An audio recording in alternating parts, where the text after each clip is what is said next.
इस्लामाबाद में ईरान और अमेरिका के बीच में दूसरे दौर की वार्ता को लेकर के अभी भी संशय बरकरार है, क्योंकि आपको बता दें कि बीती रात को अमेरिका की ओर से ईरान टैग्ड एक शिप पर जो है वो अटैक किया गया है। और उसके बाद जो है जो ईरान के बयान आए हैं कि जब तक इस तरीके की जो सैन्य नाकाबंदी होर्मुज स्ट्रेट में अमेरिका की तरफ से रहेगी तब तक कोई जो वार्ता है वो नहीं हो सकती है। लेकिन क्या ये वार्ता होनी चाहिए और क्या इसका आउटकम होना चाहिए, इस पर हमारे साथ बात करने के लिए देश के बड़े शिया धर्मगुरु हमारे साथ हैं बात करने के लिए। सर, आप जिस तरीके की दूसरी दौर की आज वार्ता होने वाली थी, हालांकि उस पर अभी भी संशय जो है वो बरकरार है, उम्मीद क्या रखना?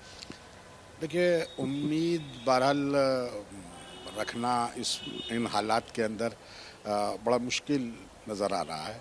वो इसलिए कि अब तक की सूरत हाल हमें ये बता रही है कि जो चीज़ अमेरिका और इज़राइल जंग के ज़रिए से हासिल नहीं कर सके हैं, उसे सोलो की टेबल के ऊपर हासिल करना चाह रहे हैं। और जाहिर है कि ये सूरत हाल जो है वो ईरान के लिए कबूल करने आसान नहीं है, और वो कभी भी तैयार नहीं होंगे इस चीज़ के ऊपर। मसलन यही कि वो हरमुज़ को ईरान खाली कर दे, हरमुज़ के ऊपर पाबंदी और ये सब चीज़ें जो है वो हटा दे, लेकिन अमेरिका का जो है वो नाकाबंदी जारी रहे, तो जाहिर है कि फिर हरमुज़ से ईरान के हटने का कौन सा मसलन जवाज़ है। या ये कि वो यूरेनियम जो 60% तक जो है वो प्यूरिफाई हो चुका था, उसे जो है वो अमेरिका के हवाले कर दे। अमेरिका के हवाले क्यों कर दे? अमेरिका जो है वो दुनिया का चौधरी है। अमेरिका से ईरान जंग लड़ रहा था, हज़ारों लोग जो है उसमें शहीद हुए। इन सब के बावजूद ईरान जो है वो यूरेनियम अमेरिका के हवाले कर दे, ये बात जो है वो जाहिर है कि एक ईरानी किसी तरह से जो है वो कबूल नहीं कर सकता। तो बहरहाल इस तरह की चीज़ें जो है वो आएंगी, और बहरहाल हमारा पहले से ही ख्याल रहा था कि ये एक दो मीटिंगों में मसला हल होने वाला आसानी से नहीं है। इसके लिए जो है वो सब्र तहम्मुल और हालात का सही तज्ज़िया कर लेना जो है वो ज़रूरी होगा।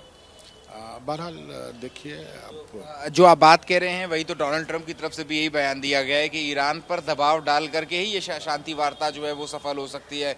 जब तक ईरान के ऊपर दबाव नहीं डाला जाएगा और प्रेशर नहीं डाला जाएगा तब तक जो है वो ईरान जो है वो शांति के लिए मानेगा। देखिए, ऐसा है कि दबाव वाली बात भी बेबुनियाद इसलिए है कि जब जंग दबाव नहीं डाल सकी ईरान के ऊपर, तो ये सोलो जो है वो किस तरह से जो है वो दबाव डालेगी। और इस तरह की धमकियाँ, देखिए सबसे ख़तरनाक चीज़ जो है, सबसे बुरी चीज़ जो है वो ये है कि आए दिन यानी दिन भर में जो है वो 4 बयानात जो है वो डोनाल्ड ट्रंप के आते हैं।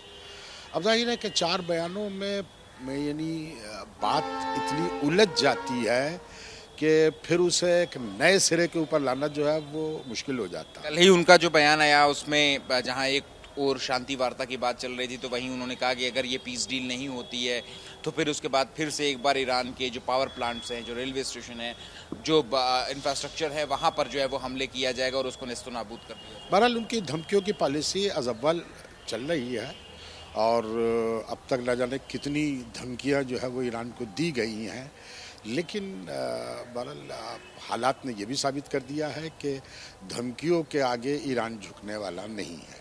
आपके हिसाब से जो दुनिया भर के जो मुल्क हैं जहाँ पर शियाबादी ज़्यादा रहती है, वहाँ पर आप लोगों की ओर से जो है वो क्या उम्मीद की जा रही है, या क्या शांति बहाल होनी चाहिए? अब जो भी हो गया, क्योंकि नुकसान बहुत ज़्यादा हो गया है, अब शांति आनी चाहिए। देखिए, शांति तो बहाल होगी, और देखिए दुनिया बहरहाल इस तरह की सूरत हाल जो है वो बहुत दिन तक बर्दाश्त नहीं कर सकेगी।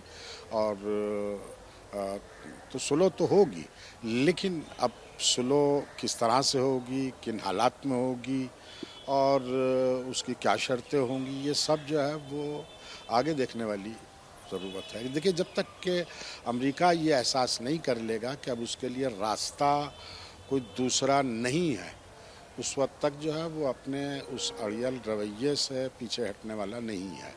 और हालांकि साबित हो चुका है, खुद अमेरिका के अंदर जो इस वक्त ट्रम्प की पोजीशन है वो एक ना एक दिन मजबूर करेगी। लेकिन भारत के लिए भी तो बड़ा जो है वो जिस तरीके से अब तक रहा है मामला, वो काफ़ी नुकसानदायक रहा है। अभी कुछ दिनों पहले परसों ही भारत के टैंकर पर जो है वो फायरिंग हुई, जिसके बाद जो है वो जो एम्बेसडर हैं ईरान के भारत में, उनको भी जो है वो बुलाया गया था विदेश मंत्रालय। देखिए, ये इस तरह के वाक़यात बहरहाल हुए हैं और आगे भी हो सकते हैं। वो इसलिए कि देखिए, इस वक्त की ये सूरत हाल जो है वो बहरहाल किसी के हक़ में नहीं है। भारत ही क्या, किसी भी देश के हक़ में नहीं है। लेकिन क्या किया जाए कि जिस तरह से अमेरिका ने जंग थोपी है और जंग थोपने के बाद जिस तरह उसने आवाम को निशाना बनाया है, वो उसका रद्द-ए-अमल ईरान की तरफ से कुछ ना हो, ये असंभव है। एक आखिरी सवाल है, लेकिन भारत तो एक फ्रेंडली कंट्री है ईरान की, बहुत ही पुरानी साझी विरासत रही है, सिविलाइजेशनल सभ्यता रही है एक साझी। तो ऐसे में फ्रेंडली कंट्री के जहाज़ के ऊपर फायरिंग करना आपको नहीं लगता कि ये मजम्मत करने वाला है? नहीं, देखिए, ये वाक़या ऐसा है कि इसे नहीं होना चाहिए था और बहरहाल ईरान की तरफ से भी इस तरह की कोशिश जो है वो की गई होगी और बहरहाल उम्मीद यही की कर सकते हैं कि आइंदा इस तरह के वाक़यात जो है वो नहीं हो पाएंगे। देखिए, ईरान बहरहाल इस जंग को फैलाना नहीं चाहता, क्योंकि फैलाना उसके मफाद में नहीं है। लेकिन इस मौजूदा सूरत हाल में जैसा कि अमेरिका ने नाकाबंदी के साथ जो है वो कर रखी है, वो उसमें बहुत सी मजबूरियां भी उसकी तरफ से हो जाती हैं।